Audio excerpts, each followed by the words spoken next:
Today, I want to talk about how the shorts are trying to sue AMC into bankruptcy, trying to drain their cash and hope that retail investors sell their shares so they can escape their short positions with only somewhat minor losses. So stay tuned and let's make some money. And now I'll dive straight in with the key information. So, you may have seen this new article from NFD of an AMC Entertainment retail investor kicking off her appeal.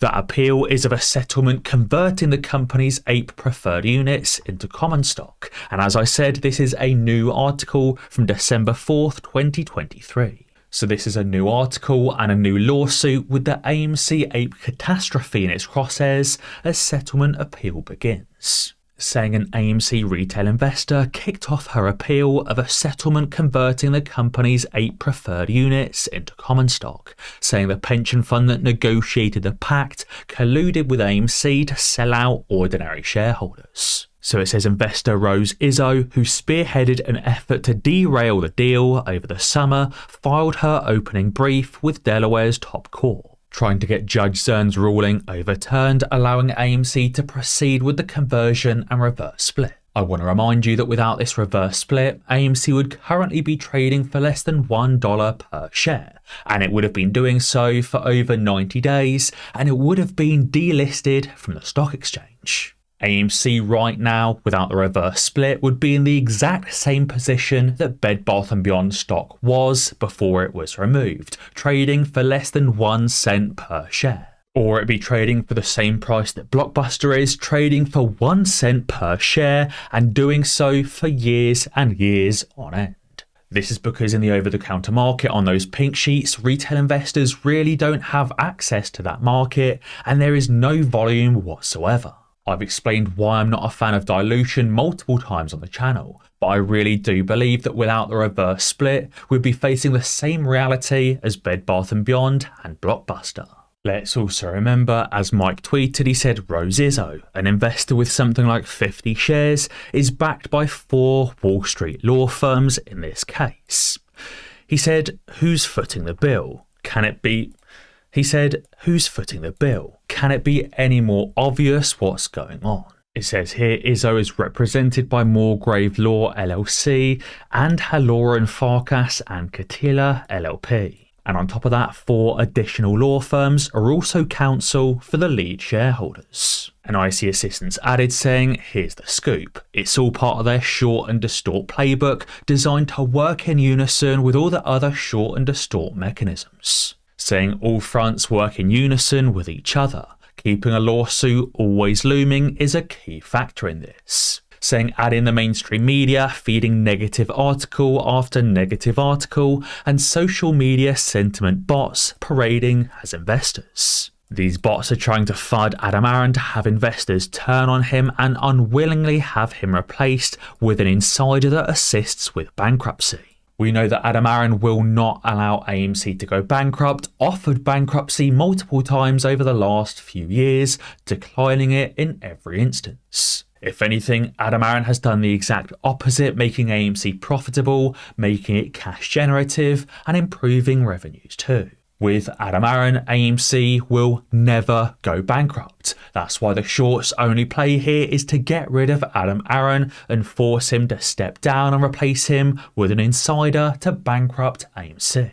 And that's because these shorts are trying to trick retail investors all the way. As I've said, I really do believe that with Adam Aron at the helm, AMC will never go bankrupt. It will just continue increasing revenues, increasing profits, and increasing cash flow.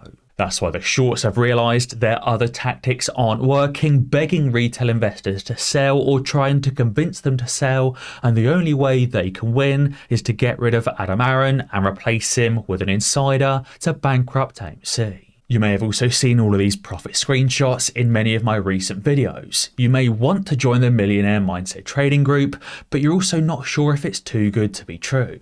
But remember that I offer a guaranteed refund if you don't make any profits in 30 days. So that way you could join the group, you could experience it, you could try your hand at a few trades, and if you don't make any profits, you get that guaranteed refund and you get every penny back. But today alone we had Jake making his first trade since he joined yesterday, making $100 in just one trade, in just a few minutes. We also had Supermeyer making 22% on an S&P 500 call option, which he did sell early, but he locked in those gains and did not allow those gains to turn into losses. We also had Ruddy again locking in gains and not allowing those gains to turn into losses. Only a small gain, but any profit is profit. So guys, be sure to join the Millionaire Mindset Trading Group using the link in the description below with that 100% guaranteed refund if the educational videos and trade ideas don't help you to make a singular profitable trade in 30 days.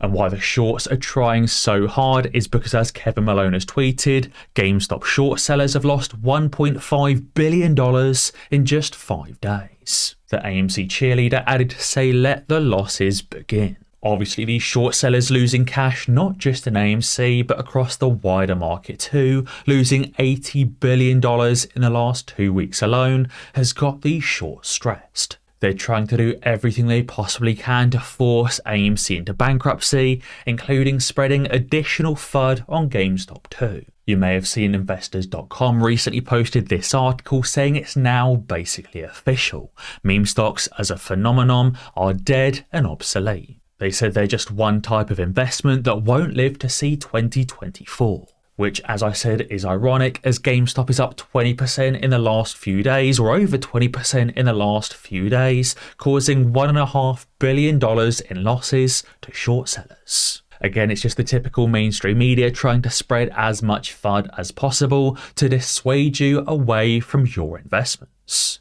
As Keith McCullough has tweeted, he said they don't think it's illegal if they all join hands and do it together.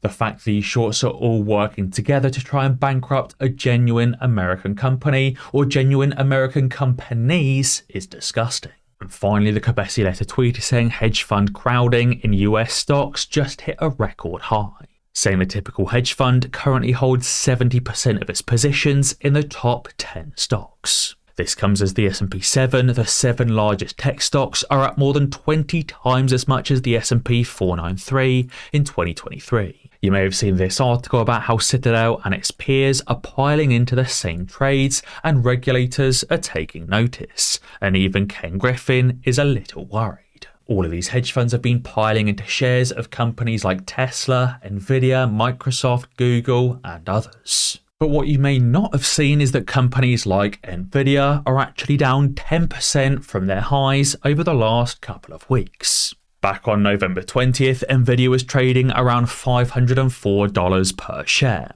Earlier today, it was trading for around $450. Many of these stocks, like Nvidia, may continue falling, and many of these hedge funds may also be down or will also be down 10%, 20%, 30% on their funds. Yes, they're all crowded into the S&P 7, and the S&P 7 is holding up the market.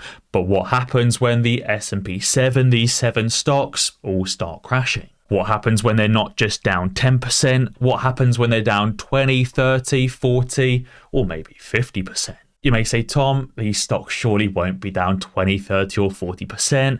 But as I said, remember, companies like Nvidia have dropped 10% in just 2 weeks. As the Cabesi letter added, he said, what happens when these 10 largest stocks enter a bear market? If the entire hedge fund industry is crowded into these few stocks and these few stocks start going down, well, that means hedge funds across the board end up bankrupt. But guys, be sure to let me know what you think down in the comments below. And as always, guys, be sure to ding that notification bell because that way you'll be alerted when I upload a new video. Cheers.